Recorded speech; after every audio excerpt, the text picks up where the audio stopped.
Welcome to Global Village TV show with Show Cable today. Today is the beginning of Global Village TV show with Cable Show. And this will be a weekly TV show where you will be able to watch cultural events, different cultures from around the world, interviews with politicians, education, investment, and other issues. Today we have a great two guests, our great mayor, Martin Shields from Brooks, and our great MP, Mr. Lavar Payne, who became the first guest that we invited. And thank you very much for coming. Thank you, Ahmed. Mr. Lavar, as you very well know that we have economic slowdown in the whole wide world. Are we being affected that slowdown, you think? Well, there's great potential for that to happen, Ahmed. With the slowdown in the world, that it will affect economies right across the globe. And certainly our biggest customer is the United States. However, we do trade with other countries around the globe. So potentially, if they're not buying our goods, that will have an impact on Canada.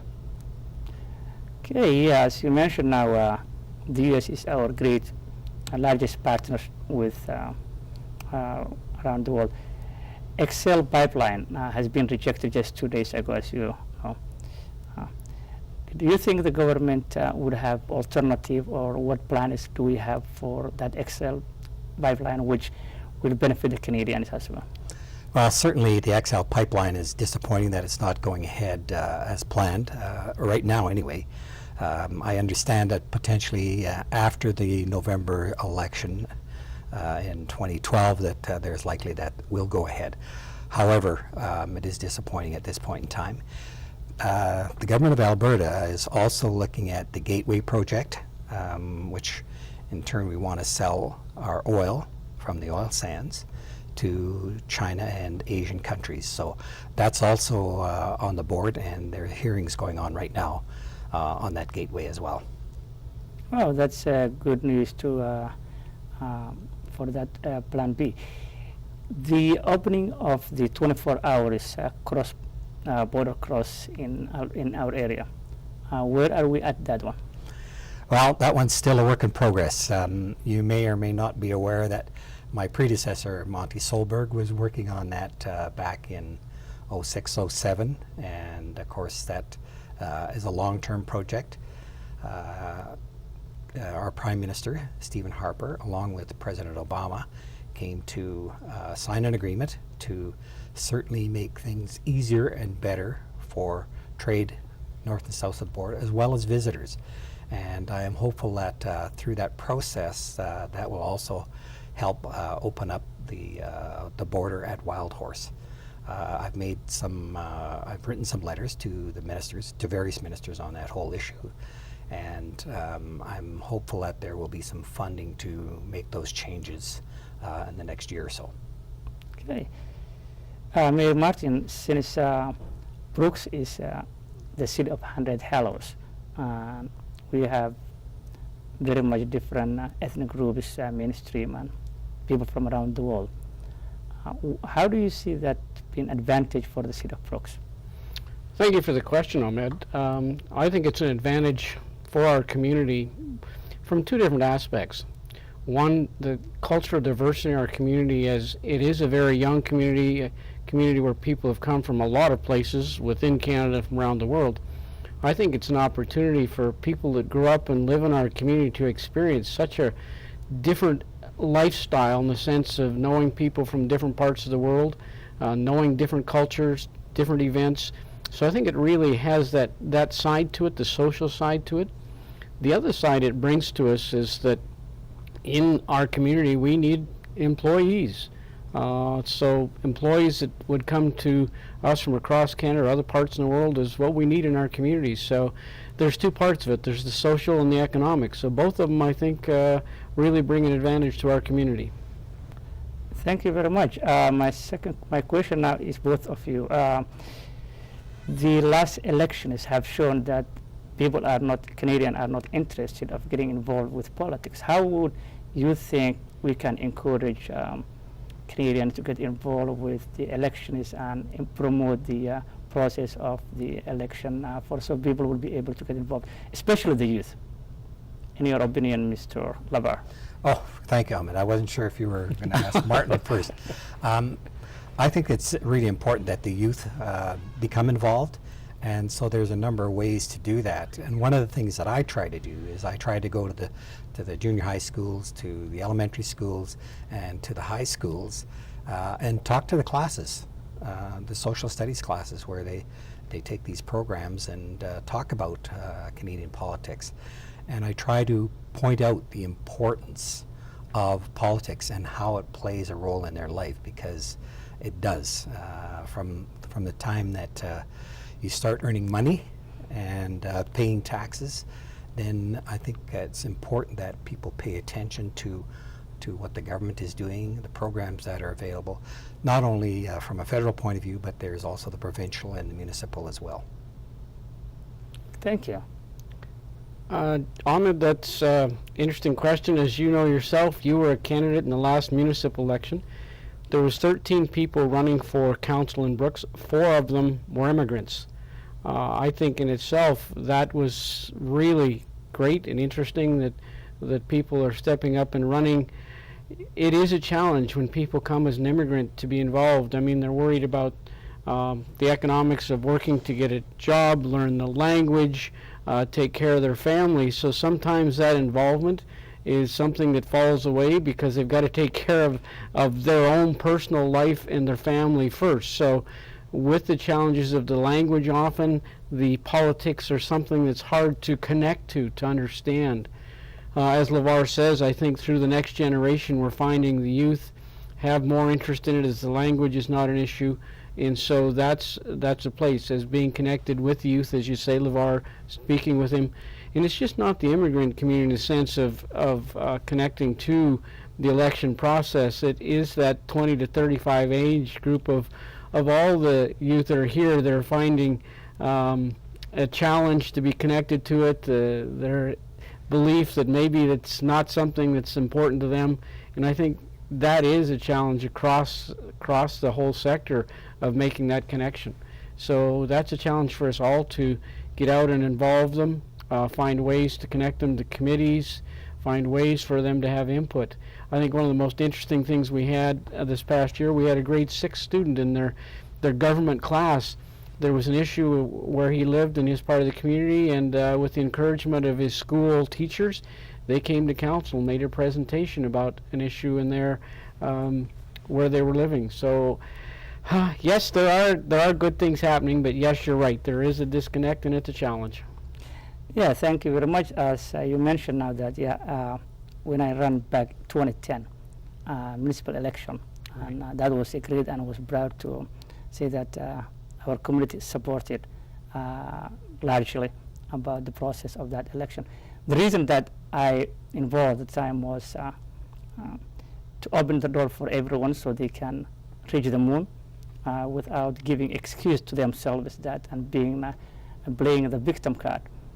People can reach. It's a free country, free society, as long as you work hard. And that was the message that I was at the time trying to show the new Canadians. I myself see myself as a new Canadian, been here 24 hours. 24 years. I was going to say. Yeah, it was 24 years, pardon me. And still considered new Canadian. The definition, I believe, is because if you were not born here, you're still an immigrant. So my kids will be a first generation. They won't be new Canadian, but still, that was the message that time I sent. And great was, after that, now we have a lot of new Canadians that get involved in the political process, federally, municipally, and provincially. Last time when I did invite our Premier, Madame Alison Redford, when she was running the candidate. And we had a large number of people that new Canadians who show up when she was giving the presentation, though that she very well spoken at the time when she was the candidate. That shows the engagement of the new Canadians from the back. But a lot of Canadians have not, they took as granted the freedom, and especially when it comes to the voting system. Where I come from, most of the new immigrants come from is to vote or to weekly process of election is to have yourself be killed. So the freedom that you can vote without being afraid being killed is a great thing, and it's a great thing that most of the Canadians should be aware of. That's the message that we always advocate. But that's a good point. My second question to Mr. Lavar is how do you think we could attract investors to Canada?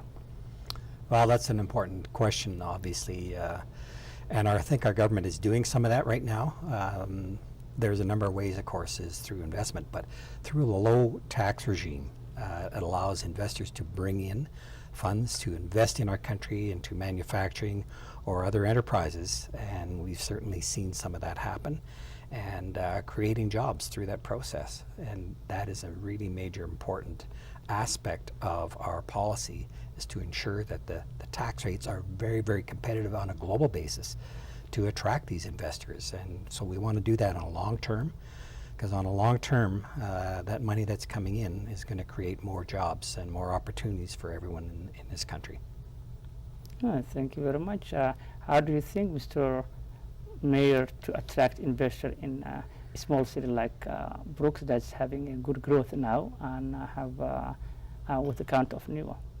Well, that's interesting in the sense when you say small maybe versus a city. What we're finding is that some of the immigrants really enjoy the smaller communities, the opportunity to set up a small business. Mm-hmm.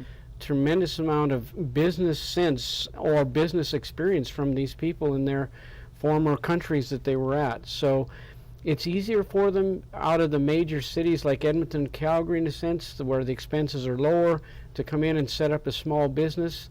And so we're finding that they're taking those risks and stepping up. But I think it goes back to what the federal government is also doing, what they're attempting to do with their immigration policies. I think those things that they're changing will contribute to the types of people that can come in and contribute in our communities, both of small businesses, the types of people that we need to get into. So you've changed your policies that I think will help, in particular, smaller areas, the type of people that they want to attract.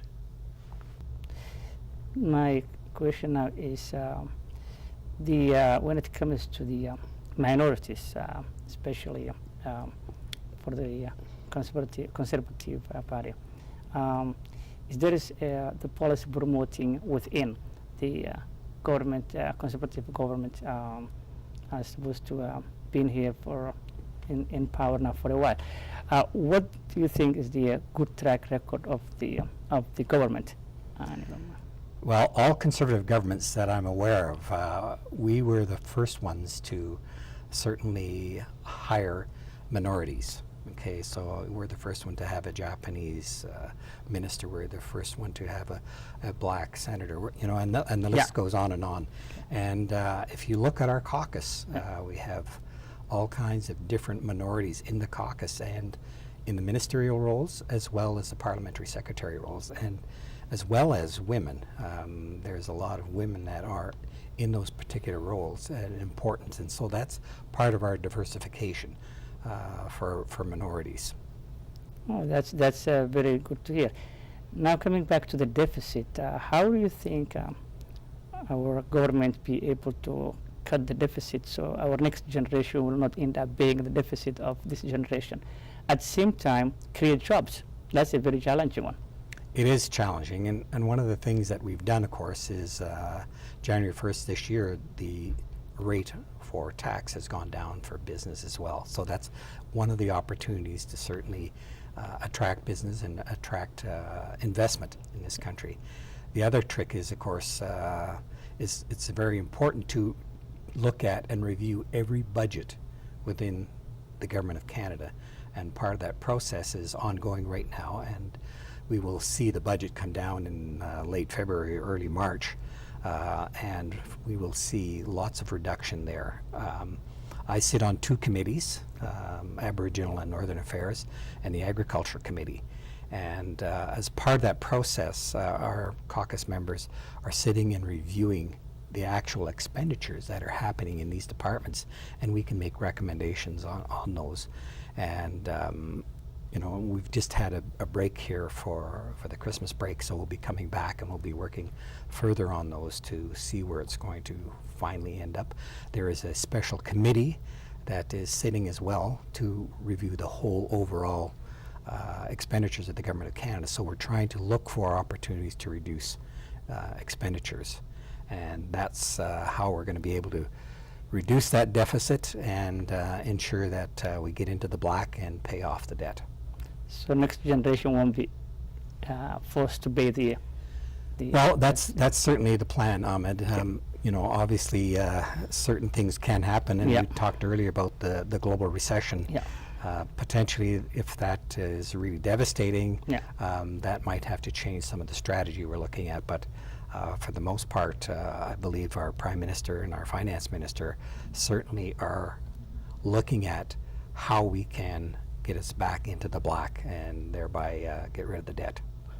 That's a good news to hear.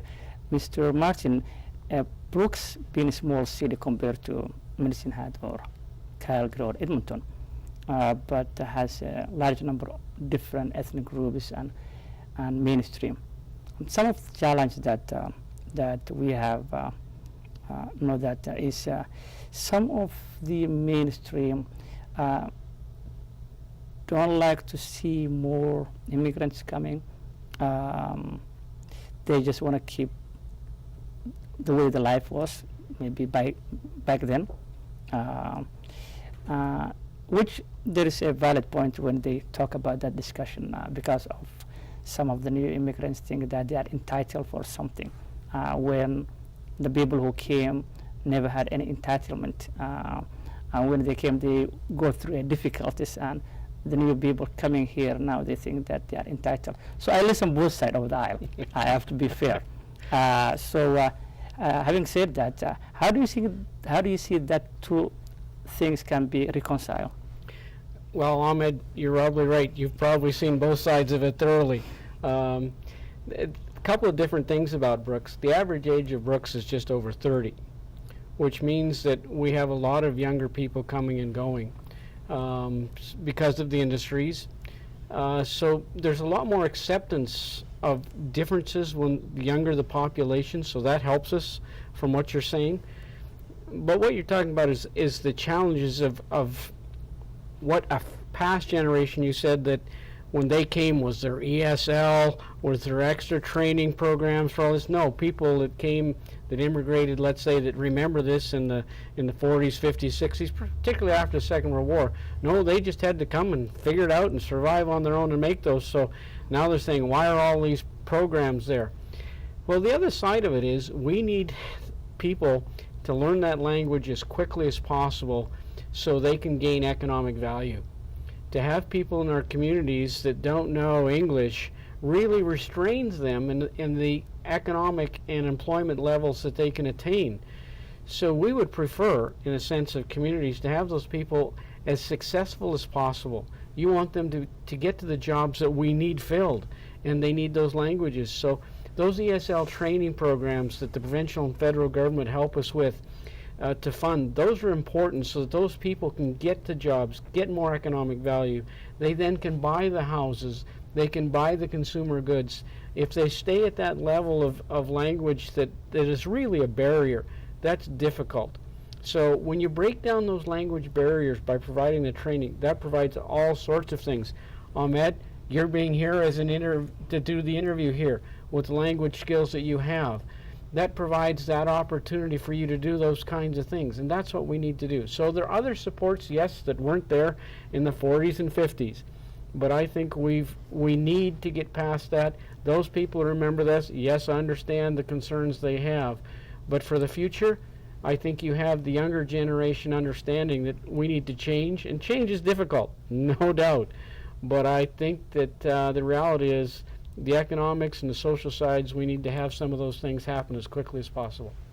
I could not agree more, but at the same time, some of the farmers that I met, actually, one of the frustration as a taxpayer, I myself am taxpayer, and as far as I'm concerned, I am not entitled to anything in life other than what I work for. That's my way, and that's what I teach my kids. They are not entitled to anything in life other than hardworking, honest vision, faith, and freedom. Those are the foundation of what you have. But some of the people might think that it might be a good idea to speak also from the language. People have to say, okay, this is how far we can help, but what are the responsibilities of the new person as well? So that is where some of the mainstream that I met have the frustration. And that's not politically incorrect. Politically correct, we have to speak from the truth that where are the light at the end of the tunnel? There is some sort of discussion that, and that is the same thing what we discussed when Honorable the Federal Minister was in Brooks. It is about people have to take responsibility to learn as well, and be responsible. Personal responsibility is part of what we should be encouraging. Well, Ahmed, you're talking on some really important issues, but they're complicated as well. Yeah. Complicated in the sense of Lavar works with the federal side in the sense of the immigration. Yeah. We have the regular 95% of the people that come the regular routes. Then we have the refugee piece of 95%. And so some of the things that you may be referring to come specifically because of the refugee population who can come to a great country. They don't have all those things that are required of the 95% of the population immigrants that come, that they're required to have a lot of different things. And I know the federal government has looked at changing some of those programs to take into consideration those things that you're mentioning, the language, those skills. But as a country that has a long history of accepting refugee population, and in Brooks we have a significant amount of our immigration population as refugee. So that comes with a whole different number of things that needs to occur, because those people haven't had the opportunity to learn the language often before they come, or the customs of the country, where a regular immigrant has to go through a lot of different things to qualify. So sometimes the issues you're referring to is for that smaller 5% of the population that comes into our country into the refugee class. And in Brooks, that's a large percentage of it. Or the temporary foreign workers is another section of people that come that's a challenge for. So that's the federal government, the provincial government working together with Right. To try to find ways to make it best, and then we in the municipal level, where they're living in our communities, are often the front line facing the exact issues you're talking about, the community that people are talking about. But again, the federal government, I know, works with the province, trying to get those numbers right, trying to get the classes, and so that's something we stay in communication with. They learn from us what it's at the grassroots level, what's happening, and then try to make the system work. And Lavar, you probably have got some comments about that as well. Well, certainly in Alberta, temporary foreign workers, there's a huge number of temporary foreign workers that come in because there are so many jobs available and then not enough people to fill them. Now, having said that, there are a lot of underemployed people here in the country, all across the country. So, you know, we have a lot of our First Nations people. We have a lot of people from the Eastern Canada who are not fully employed, and there's opportunities, and hopefully they would be able to come here to Alberta and fill some of those jobs. Sometimes a lot of people don't like some of the jobs that are there. You know, everybody's got to start somewhere, right? Yeah. And I know there's a lot of people who would like to get that big job where they can work at their desk and their computer and make $100,000 a year or whatever the number might be. But sometimes you got to work your way through that and get there, like most of us have done over the years. And as Martin says, we do work with the province. There's the provincial nomination program, so the province has an opportunity to nominate the type of workers that they want, and certainly look at the numbers of people that they can bring in under that, as well as the temporary foreign workers, as well as the regular immigrants and the refugees. And certainly the refugees are much more difficult, obviously, to get into the country and have them become part of the society, because it's really important to meld into that process without losing your own identity or the identity of your culture. Those things are important for people who come here to Canada to keep those. And it's a really balancing process to try and get everything working right, and so we have to work with, as we say, with the municipalities and the provinces, the employers. So it's a pretty big job, and we're bringing in something like 250,000 immigrants a year into this country. So, and I think there's about 25,000 refugees that come. So there's a lot to be done, and we need to try and get them into the appropriate programs and get them into the workforce so that they can have that opportunity to start their life and contribute to society. I could not agree more, and I think both of you are very right about that. And proud to say that, when it comes to refugees, Canada was part of the signatories of Geneva Convention, and that's obligation from the Canadian side, which brought to have to host a lot of refugees from all over the world.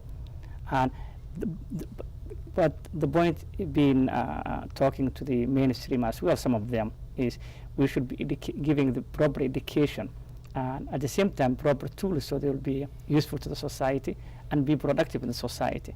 And sometimes then that is where it comes to encourage them not only for ESL but also trade or other available that we can get, so they will be able to help themselves, their family, as well as the city or the economic cycle of the province and the federal. And that is where some of them had frustration, and I always keep telling them that, well, not all of them are the same, so each community, they have their own bad apple within. Not any ethnic group that can be blamed for something of people that can make their own views without even knowing. So it's to reconcile the two is the challenge that needs to be worked out from the municipality, province, and federal. It's great. I think we're coming to the conclusion of our global village. If you want to say something, Mr. Martin. You bet. One of the things that, the opportunity to sit and do this with Lavar, I appreciate, but also one of the things that Lavar does in our area is get out into our communities. He gets out and meets with the people. He comes to our communities. He listens to the people in our communities. And as a politician like I am, you can't make everybody happy, and the wheat board issue is one that I know he hears both sides of. But the thing is, he comes to our communities and meets with people in open houses, individually, in groups, and that's very much appreciated. So we appreciate him coming out and listening to the people in our communities. Well, thank you for that, Martin. Ahmed, it is a pleasure to be here, and as Martin says, I try to meet with everybody I can. I think as the Member of Parliament for this region, I think it's extremely important to be able to listen to people's issues and concerns and take those back to Ottawa, and I try to do that, and I travel up and down this highway to the various communities discussing the issues with people, and I'm just really honored to be the member and really pleased to have this opportunity to be on your show. No, thank you very much, both of you. I think I have met many times your involvement of all sectors of the community in our area, and that was great, and I think we should be continuing that, and I hope you will be able to come over there for many months to come and many years to come, as always you did, and that was great from your side. And thank you very much, Mr. Mayor. I think been knowing you for a very long time as a friend, and Mr. Lavar as a friend, and thank you very much for coming to the Global Village Show first today. And I hope to see you, and we invite you next time. I hope you will be able to come over again. Okay, thank you, Ahmed. Thank you very much. Thank you. Martin. Yeah, this is the conclusion of first day of Global Village Show with Shaw Cable, and all our listeners. Thank you very much for watching the program, and we hope you will join us next time. Until then, this is Ahmed Kasim, your host of Global Village Show in Medicine. Thank you and have a good day.